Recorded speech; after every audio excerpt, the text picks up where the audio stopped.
Hey friends, it's Laura with Laura B Floss Tube. Welcome or welcome back. I'm so glad you joined me today. I'm going to continue on our vintage quilt series, and today we have some pieces that I had left over from some other projects that I've made, but they're big enough to do something creative with. So what we're going to do today is make a Christmas stocking out of a vintage quilt. All right, so on the cutting table, you're going to see several things here, including two rotary cutters, which I'm not really sure why. So we are going to work on our Christmas stocking, and I honestly just went out and found a pattern for a Christmas stocking, and then I grabbed my little supplies that I have, and you can see I have a couple scraps here from the quilt center actually that I didn't use for anything else. So I decided that I was going to make a Christmas stocking. We're going to think about where we want the stocking placed on the scraps of quilt. And I do have them wrong sides together right now. And so we're just going to place the stocking on here. And I like these angles. And I like it because I found this really cool trim in a stash box that I just have that I bought at I think I actually got it at a swap with the Guild. So I'm going to pin this stocking pattern on here and cut around it. And then instead of following the pattern, because the tutorial that I found said to get main fabric and lining fabric, but I don't need that because it's quilted, right? So I have cut the cuff portion off of this pattern, and I'm going to cut it out of some additional scraps that I have laying over here because I want the pretty pink quilted side out. And if I did it like this, then the pretty side would be to the inside of the cuff when I flipped it down. So I'm going to have to revise that just a little bit. So this video might be a little crazy because you're going to kind of see how my mind works when I'm doing a project. This is the first one I've made, so we'll see how it goes. All right, so I'm just going to pin this on, and I think I kind of like it exactly where it's at. So we're going to pin this on to the quilt scraps. And I just have some really long pins to get through all of those layers. Remember, this is two pieces of a vintage quilt. So I'm going through, let's see, 4 layers of fabric and 2 layers of batting. So it is quite thick, but these long, thin pins work like a dream. Now, that's probably going to be enough for pinning, maybe, I don't know, maybe one more here. And I'm just going to use my scissors and cut this out. I thought about using the rotary cutter, but then I decided, I think that I might just want to do this with the scissors. Now, you could definitely put right sides together. I just wanted the wrong sides together so I could line up the angles of that pink fabric. All right, and again, we are not going to toss these good scraps of the quilt. We'll use them for something. So we're just going to put those to the side. And then I also need to place this on here and pin it. I might use my rotary cutter for this one because they're all straight lines. I'm going to make that cuff just a little wider than the template that I have here because I do need to sew it together.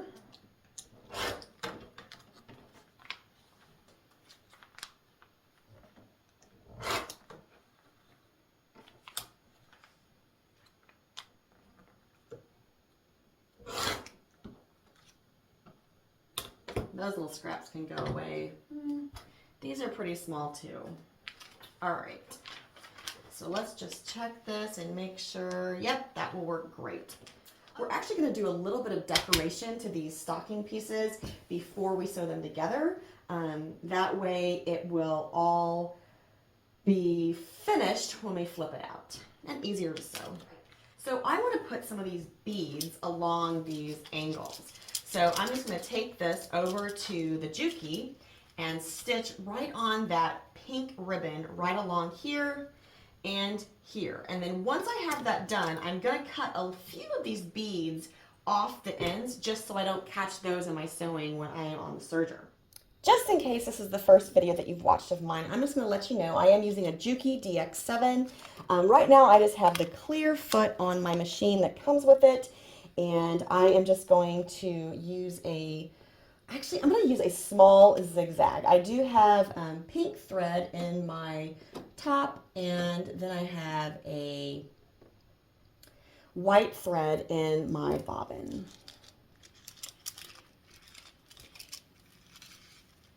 Just going to lay this on here right along that little line. I'm going to put it down the white, I believe. Yeah. I'm just kind of lining that up, and then we'll stitch it into place. Now you could definitely glue or sew this onto your fabric if you wanted. I'm just going to hold it in place.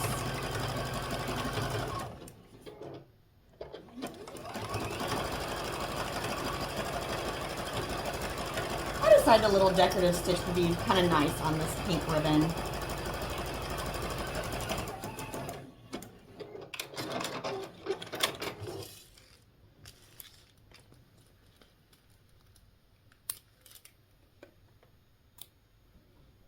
Now, like I said, I am going to cut off a few of these little beads just because I don't want to get them hung up in my serger.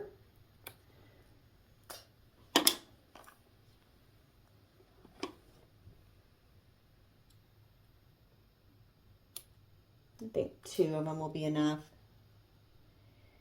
And then I may actually pin the other ones over with a safety pin or something to make sure that nobody gets in that seam.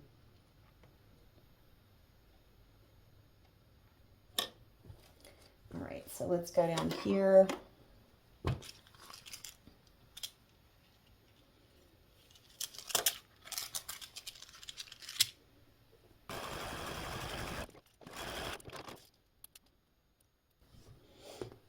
All right, I'm actually going to put the beads on the front and the back of the stocking. That way, whomever gets it, they can hang it either way. Okay, so the next thing I'm going to do is I'm going to attach the cuff. And this is going to take a little bit of thinking, a little bit of thought. So I want this to flip. I want it to be like this well, on the finished stocking. So in order to do that, I need to put it behind the stocking main piece, and I'm going to serge this edge, this top edge. And the reason I'm going to do that is because then after it's serged, this will all go out flat, and then when I flip this cuff over, it will be a finished cuff edge and the side that I want out. So the first thing that I need to do is serge the non-sewing edge and just serge along here and here, and then I'll attach them to the stocking pieces, and then we'll sew our stocking together. We grab our stocking pieces so we make sure we have the right edge, and it is it's the narrower edge that gets attached to the stocking, and the longer edge that will be the cuff edge. Okay, so now we are going to attach the tops together, and these are like both right sides facing up, and we're just going to serge along this edge.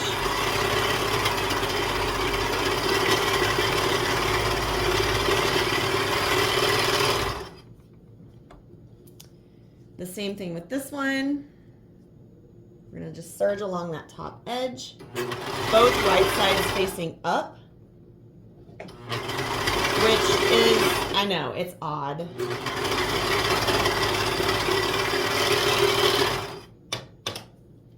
Now I'm going to grab some safety pins and pin my beads back, and then we will pin our right sides together to serge all the way around the outside of the stocking. Just have some Scotch tape.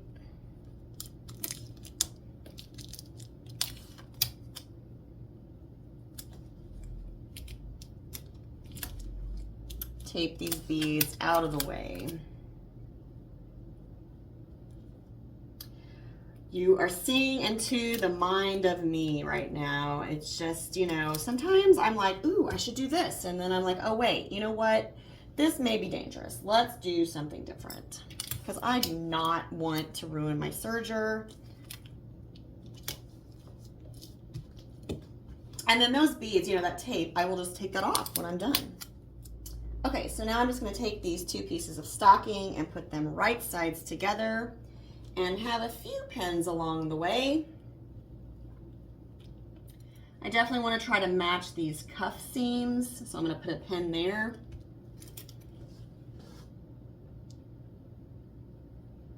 I have to say I love serger projects because they're pretty quick.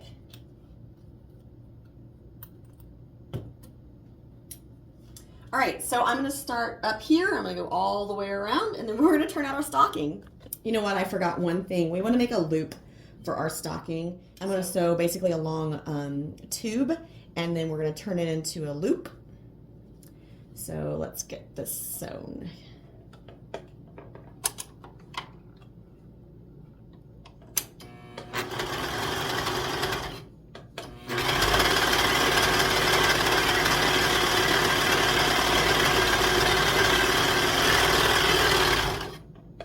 So here's our loop for our stocking. We're gonna fold down the cuff to see how far down it goes because we want the loop underneath the cuff.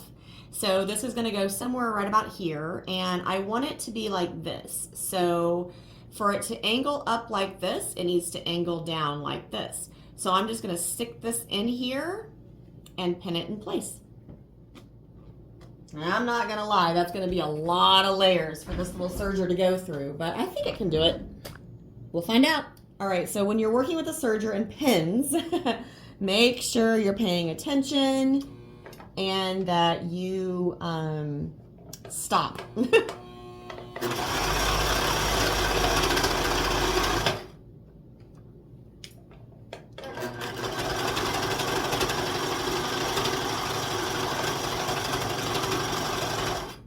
Go a little slower than I normally would just because I want to make sure everything is happy.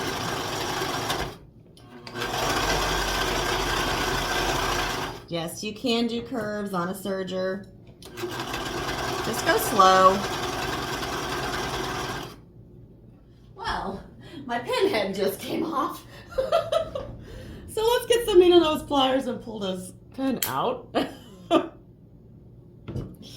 All right, now we're going to go slow across here because we have a lot of layers, but we made it. We are almost to the other side.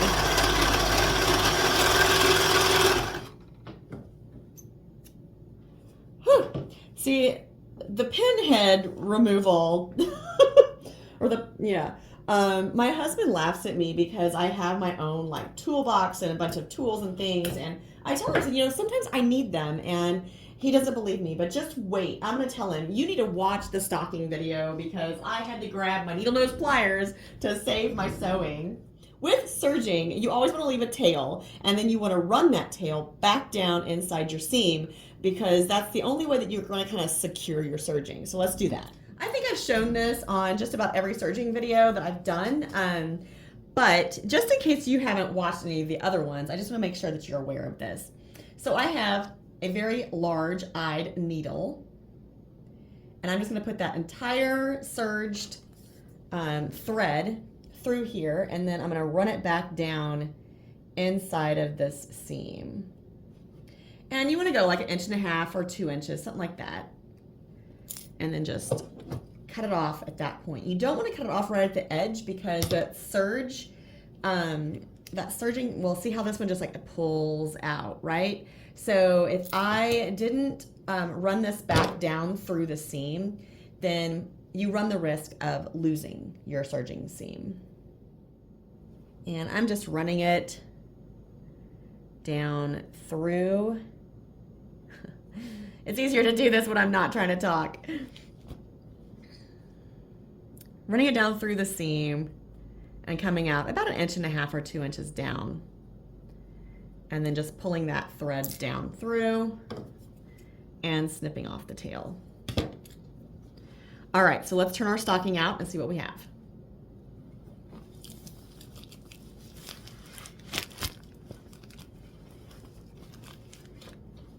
I would say we have a really cute vintage quilt stocking. Now I'm going to take my scissors and just go down into the toe and just kind of run it along that seam to get that nice and smooth. Now remember, we also need to remove the tape from our beads so they hang appropriately.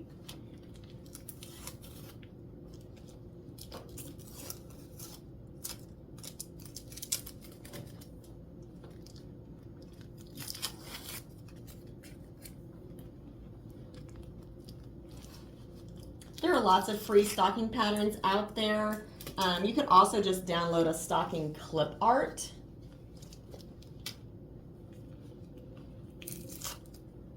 You can also probably just freeform it too, for that matter. Grab someone's sock and trace it. I don't know. Whatever you want to do, I guess. Okay guys, full disclosure, I angled my loop wrong. So I had to seam rip this a little bit, and I've moved it over and I've retaped my beads, and we're going to run it back through again because I, don't want that to be messed up. So I'm just going to have to start at this edge up here and go down. I have taped the beads.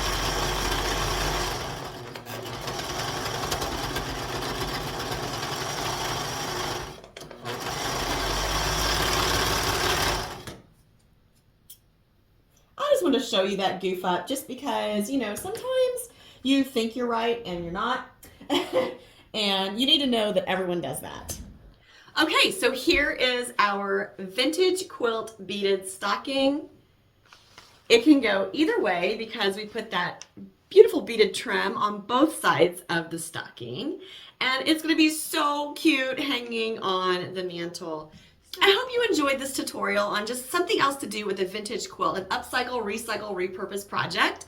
So if you have some vintage quilts laying around that kind of have lost their ability to be a quilt anymore, you have those. You have the stains and the tears and the rips. If you have good pieces that would be a cute stocking, here's the project for you. Until next time, I hope you find joy in all you do. Carve out some time for crafting and creating, and make sure it's always happy stitching. Hey, so here's a spoiler alert.